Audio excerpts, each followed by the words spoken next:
Wann möchtest du denn mal heiraten? Ich will nicht. Weil es doch zu anstrengend ist. Wenn man eine Frau hat, dann hat er ein Problem. Wenn du einen Mann hast, dann kriegst du Probleme.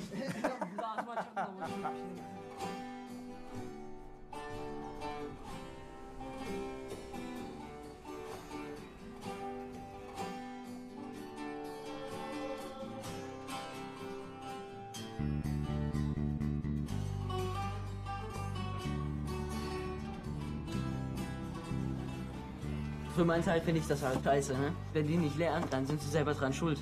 Weißt du, wie schwer es ist, wenn du musst noch Deutsch lernen? Wir sollten als Klasse zusammenhalten. Wir sind halt hierher gekommen, aber ich habe nichts verstanden. Also das war immer noch schwer, vor allem in der Schule. Da mussten wir halt mehrere Sprachen lernen und das war schwer. Io te amo, Mattea. Was heißt das übersetzbar? Ich liebe dich. Und jetzt auf Türkisch, Ilknur. Seni seviyorum. Seni seviyorum. Schau mich mal an. Es ist besser, so ein bisschen schräg den Meißel zu arbeiten, so. Und jetzt plötzlich irgendwie dich komplett anders anziehen. Wenn ich jetzt Kopftuch trage, sehe ich aus wie meine Uroma. Was sagt deine Mutter dazu? Sie hat gesagt, wenn du willst, kannst du. Ich halte dich nicht ab oder ich zwinge dich nicht.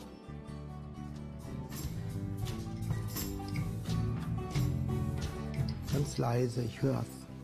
Was ist los? Ich habe was gelernt über dich. Du wirst Friseur werden. Du kannst ja mal bei mir üben. Ich will auch Profiboxer, aber Profiboxer, der Friseur ist ja was Neues.